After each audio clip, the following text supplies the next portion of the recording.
लोकसभा चुनाव की घोषणा हो चुकी है। झारखंड में बीजेपी 11 सीटों पर अपनी प्रत्याशियों के नाम का ऐलान कर चुकी है, लेकिन अब तक चतरा, गिरिडीह और धनबाद सीट को लेकर मामला उलझा हुआ है। इन 3 सीटों में गिरिडीह तो आंसू के खाते में है। वहीं चतरा और धनबाद को लेकर चर्चा है कि एक सीट पर नीतीश कुमार ने दावा ठोक रखा है। वह एक दिग्गज नेता को अपना उम्मीदवार बनाना चाहती है, जो पहले बीजेपी में ही थे। जी हां, हम निर्दलीय विधायक सरयू राय की ही बात कर रहे हैं। अब तो चर्चा यह भी है कि दोनों में से एक सीट नीतीश कुमार की पार्टी जेडीयू के खाते में चली गई है। हालांकि सीट के नाम का खुलासा नहीं हुआ है, पर यह चर्चा पिछले 1 माह से चल रही है कि सरयू राय धनबाद सीट से लोकसभा चुनाव लड़ सकते हैं। चर्चा तो यहाँ तक थी कि या तो उनकी बीजेपी में वापसी होगी या जदयू के टिकट पर वह लड़ेंगे। पर यहाँ भी पेंच फंसी हुई है। सरयू राय को लेकर अब तक बीजेपी के शीर्ष नेताओं की सहमति नहीं मिल सकी है। बताते चले कि वर्तमान में इन दोनों सीटों पर बीजेपी के सांसद हैं। ऐसे में बीजेपी की यही कोशिश रहेगी कि ऐसे प्रत्याशी को मैदान में उतारे जिनकी जीत पक्की हो।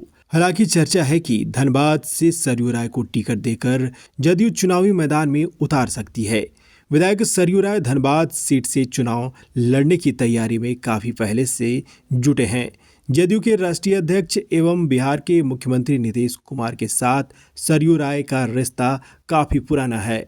कहा तो यहाँ तक जा रहा है कि सरयू राय जदयू का दामन थाम सकते हैं। यदि बीजेपी झारखंड में जदयू को एक सीट देने को तैयार हो गई है तो निश्चित माना जा रहा है कि वह धनबाद सीट होगी। वहीं झारखंड की एक सीट के बदले जदयू बिहार में एक सीट छोड़ने को तैयार है।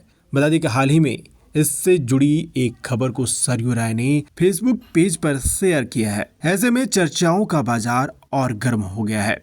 एक तरह से कहें तो कहीं ना कहीं इस खबर पर मुहर लगती भी नजर आ रही है। जल्द ही इस पर से पर्दा हट सकता है। बीते शुक्रवार को नीतीश मंत्रिमंडल का विस्तार हुआ। विस्तार के बाद अब सीट शेयरिंग को अंतिम रूप दिया जाएगा।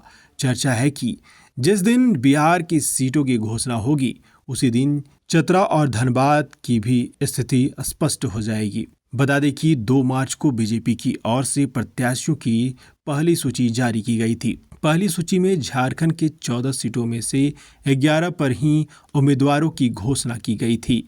शेष 3 सीट चतरा के अलावा धनबाद और गिरिडीह के लिए प्रत्याशियों की घोषणा नहीं की गई थी।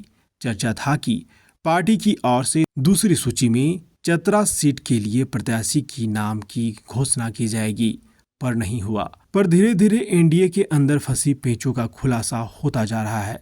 चतरा सीट पर मौजूदा सांसद सुनील सिंह की दावेदारी पर प्रश्न चिन्ह पहले ही लग चुका है। स्थानीय कार्यकर्ता सुनील सिंह का विरोध करते हुए स्थानीय को टिकट देने की मांग कर रहे हैं। एक दिन पहले ही केंद्रीय मंत्री राजनाथ सिंह चतरा आकर कार्यकर्ताओं का मन टटोल चुके हैं। सुनील सिंह को राजनाथ सिंह का करीबी माना जाता है। अब देखना है कि चतरा में ऊंट किस करवट बैठता है।